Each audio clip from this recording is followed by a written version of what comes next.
Ang ikalawang kabanata ng storyang pinamagatang, Arthing. Maraming salamat sa pakikinig ng aking simpleng likha mga kaibigan. Hindi po ako isang author pero, masaya ako at nagustuhan ninyo ang fiction stories na likha ko. Sana masubaybayan ninyo ang kwentong ito hanggang dulo. Ang ikalawang kabanata, harapin ang wakwak gang. Makalipas ang 2 buwan ay may ipinagawa sa akin ang aking amo na si Don Geralt Monroe. Ingay, sigawan, at nahinto ang tugtog. Nagtakbuhan ang mga tao sa isang club.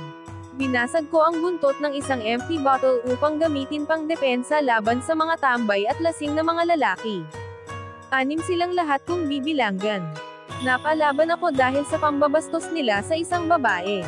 Ang babaeng dancer ay sumasayaw sa gitna, pero dahil sa kalasinggan nila ay lumapit sila sa stage at doon hinahawakan ang babae sa braso para hilahin at dalhin sa table nila.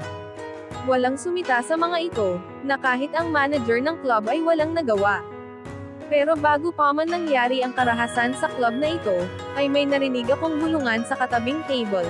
Ayon sa kanila ang group na ito ay pawang mga miyembro ng Wakwak Gang. Good timing actually, dahil ang group nila ang sadya ko sa lugar na ito. Ang tapang mo ah, sige. Lumapit ka dito. Nagsalita ang isa sa kanila, akmang bumunot ito ng baril pero hindi natuloy dahil pinigilan ito ng isa niyang kasamahan. Pre, babae lang yan, papatulan mo. Sabi ng katabi niya. Ha. Pre, pagbigyan mo na baka naghahanap ka ng init sa katawan, sabi pa ng isang lalaki na nakatayo, sa hindi kalayuan mula sa kanila at nags-in ng sigarilyo. Talaga lang ah, matapang na boses ng lalaki. Tumingin ito sa akin na parang batang inaantok. Nakatayo ito ngunit balaktot ang posisyon ng kanyang likod. Sige, pagbibigyan kita pero pag natalo kita, sa kama na kita pa iinitin. Ang sumunod na sinabi. Halata sa pananalita niya ang kalasinggan, na kahit sa pagtayo ng tuwid ay nakabaluktot na ang likod nito. Pinagpawisan ito na tila nahimasmasan sa kalasinggan. Nang akmang lumapit na siya sa akin ay hinawakan ko ang dulo ng mesa malapit sa kinatayuan ko, hinayla ko ito paitaas at itinaob sa ulo niya. Basag ang gitnang bahagi ng plastic table, pero buo pa rin ang ulo niya. Nakatayo ito na parang nagyayelong kahoy hanggang sa natamba. Nagalit ang 2 lalaki at bumunot na ng kutsilyo. Tumakbo sila ng sabay para atakihin ako, pero may isang plastic chair pa na upuan mula sa kinaroroonan nila. Mabilis akong nagtungo doon through sliding on the floor. Nakuha ng kaliwang kamay ko ang plastic chair at itinapon sa isang lalaki. Sinalo niya iyon pero hindi niya namalayan sinundan ko ito ng paglaslas sa leeg niya gamit ang basag na bote. Dahil sa ginawa ko, sumirit ang dugo niya sa sahig. Nakaiwas ako sa sumunod na pag-atake ng 2 pang lalaki. At napunta ako sa lalaking may baril at walang malay. Swerte ko dahil napansin ko agad ang baril sa kanyang bewang. Kinuha ko ang baril niya at pinagbabaril ko ang 2. Saan ka pupunta? Tanong ko sa lalaking naninigarilyo, relax lang ito na nanonood sa mga pangyayari. Napansin ko na biglang nabasa ang suit niyang pants, nakaihi ito sa kung ano mang nararamdaman niya habang tinutotokan ko siya ng baril. Lalabas sana ako. Promise hindi ko ito ipagsasabi kahit kanino. Sagot sa akin habang nanginginig. Kahit ang nakaipit na sigarilyo sa kanyang kamay ay nawawalan na rin ng usok. Wala pa akong sinabi, nagpapaliwanag ka na, kargahin mo ta, kung ayaw mong papasabugan ko ang ulo mo. Utos ko sa kanya. Agad naman itong kumilos kahit medyo nahihiya dahil basang-basa ang pantalon niya. Ikaw Ginoo, mag-report ka sa pulis, sabihin mo kagagawan ito ng Wakwak Gang. Sa susunod, mag-hire kayo ng bouncer para safe ang mga babaeng nagtatrabaho dito. Opo, salamat po, ang sabi ng matandang lalaki, na siyang tinuturong manager ng club. Ito pera, sapat na ta para sa mga nasira ko, ang sabi ko sa kanya sabay abot ng isang wallet. Binuksan ito ng manager at napakunot ng noo, bumalik ang tingin niya sa akin at nagtanong, kayo ho ba ito? Malamang hindi ako yan, kung sino ang may kasalanan siya ang magbabayad. Diretsyong sagot ko sa kanya saka lumabas sa kabilang exit na pinto ng club. Ang may-ari mag-wallet na iyon ay walang iba kundi ang lalaking walang malay na kinakarga ng lalaking nakasunod sa akin ngayon.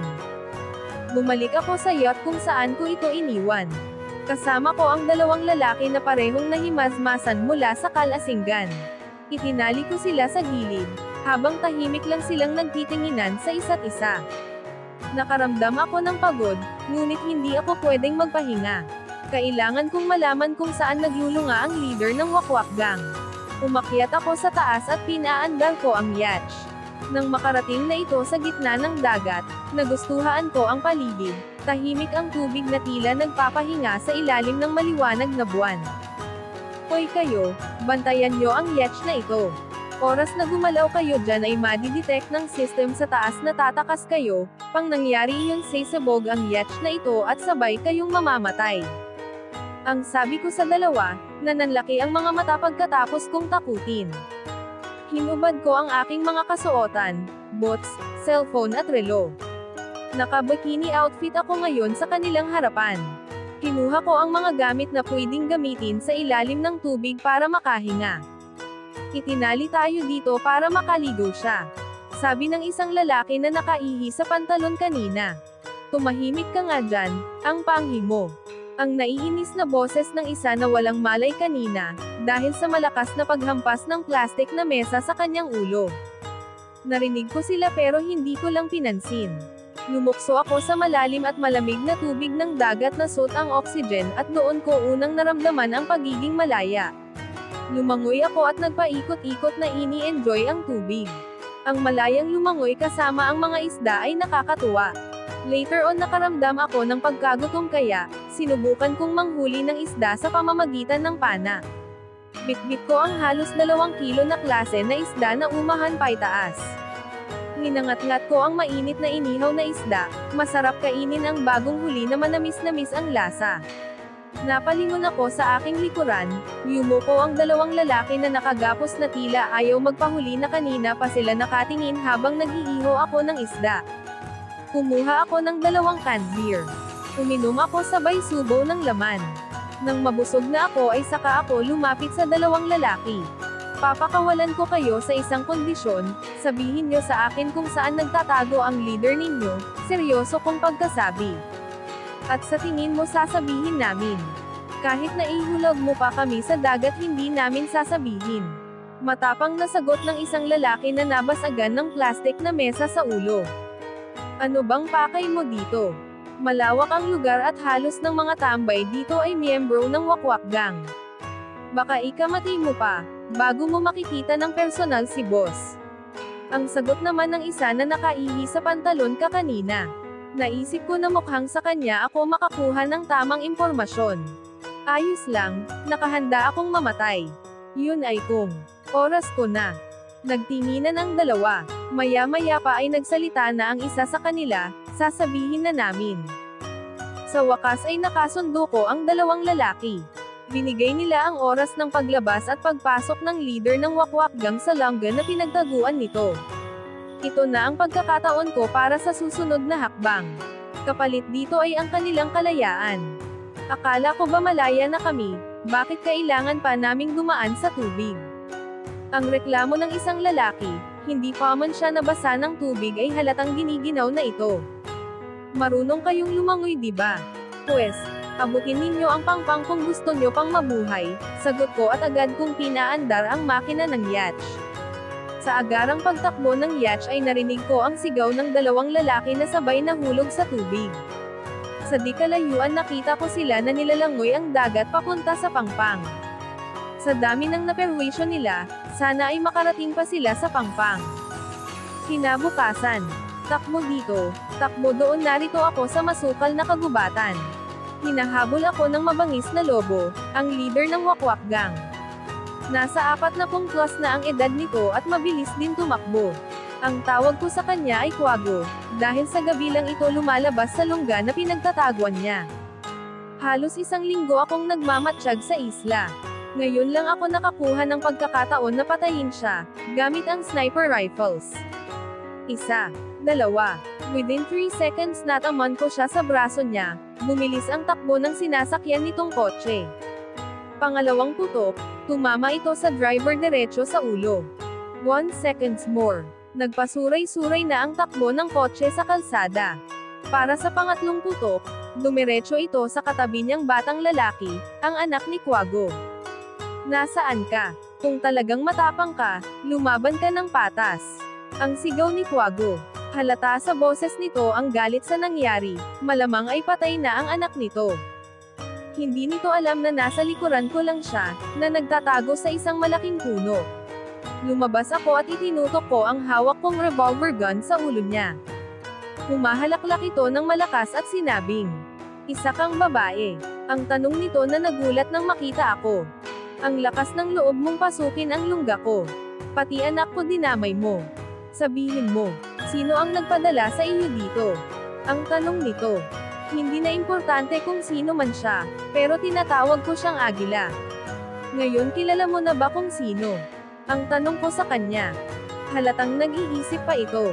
Kung hindi ako nagkakamali, si Don Monroe. Ang hayop na iyon. Pero bago ko siya balikan ay papatayin na muna kita at ipapadala ko ang ulo mo sa kanya. Maliban na lang kung makipag-ugnayan ka sa akin. Ang sabi ni Quago. Hindi ako nakikipag-ugnayan sa mga taong mapagmatsyag, pero may mahinang pang-amoy. Ang sagot ko sa kanya habang nananatili ako sa kinatatayuan ko. Magaling kang assassin, pero nagkamali ka ng binangga mo.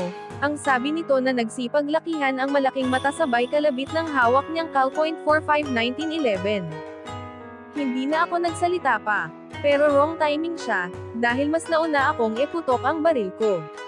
Naunang dumating ang bala sa bungo niya bago pa nagpakawala ng bala ang hawak niyang baril.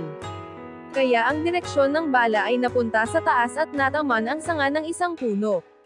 Ito ay nabali, at buti naman ay nakailag na agad ako sa pagbagsak nito sa lupa. Nang masisiguro ko na patay na si Quago, I turn on my phone at tinawagan si Gerald Monroe ang Agila ko na amo. "Boss, mission accomplished." Ang sabi ko sa kanya sabay cut ng linya at umalis sa lugar.